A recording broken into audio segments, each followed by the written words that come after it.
Daniel 1. King Nebuchadnezzar of Babylon carries members of Israel's royal family and nobility off into exile in Babylon. Daniel and 3 others are selected for apprenticeships in King Nebuchadnezzar's royal court.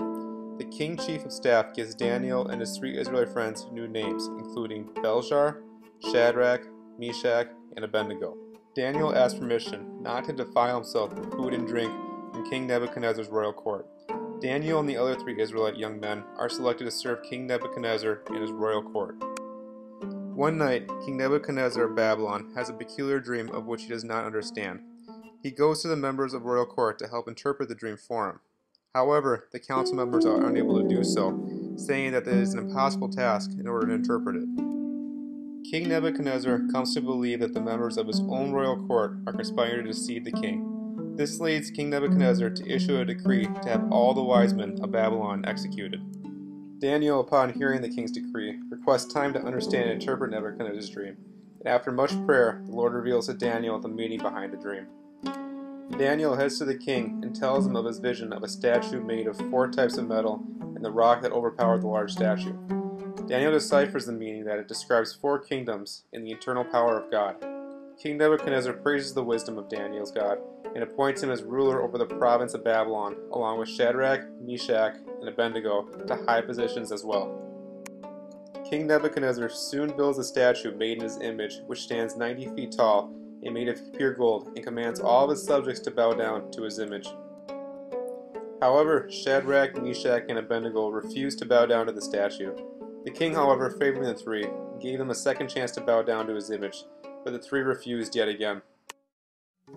The king, furious by their refusal to bow down to his image, sentences Shadrach, Meshach, and Abednego to burn in the fiery furnace. But God saves them by sending an angel to protect them from the flames. King Nebuchadnezzar, witnessing this miracle, praises and pays tribute to the God of Shadrach, Meshach, and Abednego, and orders everyone as well to honor God.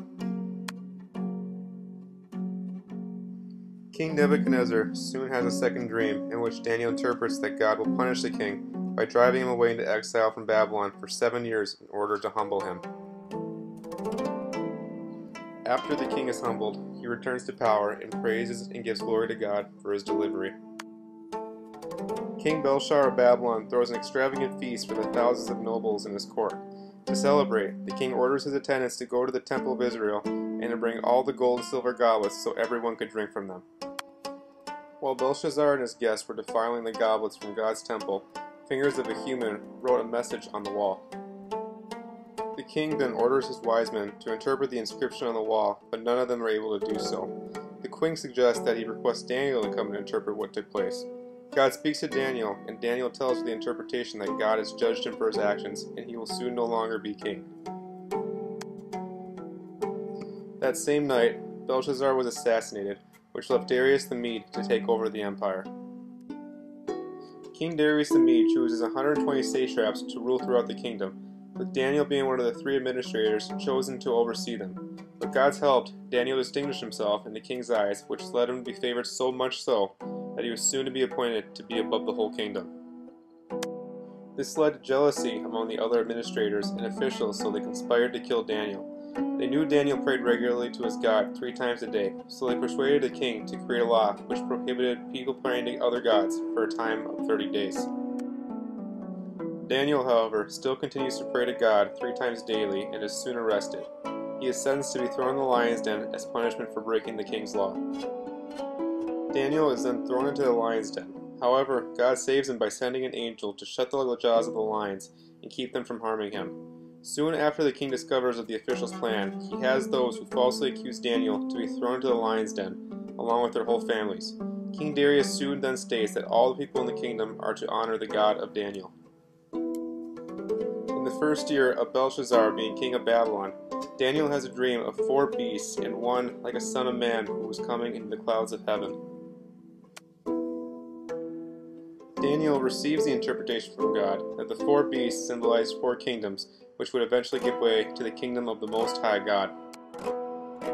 During the 3rd year of Belshazzar, Daniel had a second dream of both a ram and a goat. The interpretation of the dreams was that the 2-horned ram symbolized the Medo-Persian Empire, which would soon conquer the Babylonian Empire. The goat symbolized Greece, which would soon take over the Medo-Persian Empire. In the first year of Darius the Mede's ruling as king, Daniel read the scriptures of Jeremiah and realized the Israelite exile in Babylon would end after 70 years. Daniel, upon reading this, prays a prayer of confession to God, and soon after praying, the angel Gabriel appears. He gives him a chart of when the coming Messiah would appear and the destruction of Jerusalem and the Israelite temple in Jerusalem would take place. In the third year of King Cyrus's rule over Persia, Daniel has a vision of a great war. Upon seeing this vision, Daniel mourned for 3 weeks. Daniel was the only one who received the vision of Israel's future, but soon Daniel is strengthened and encouraged by one who looked like a man. The one who looks like a man interprets Daniel's vision by telling Daniel about a war between the king of the north and the king of the south. Daniel 12 serves as the final chapter in the book and serves as a prophecy for the impending future in God's plan.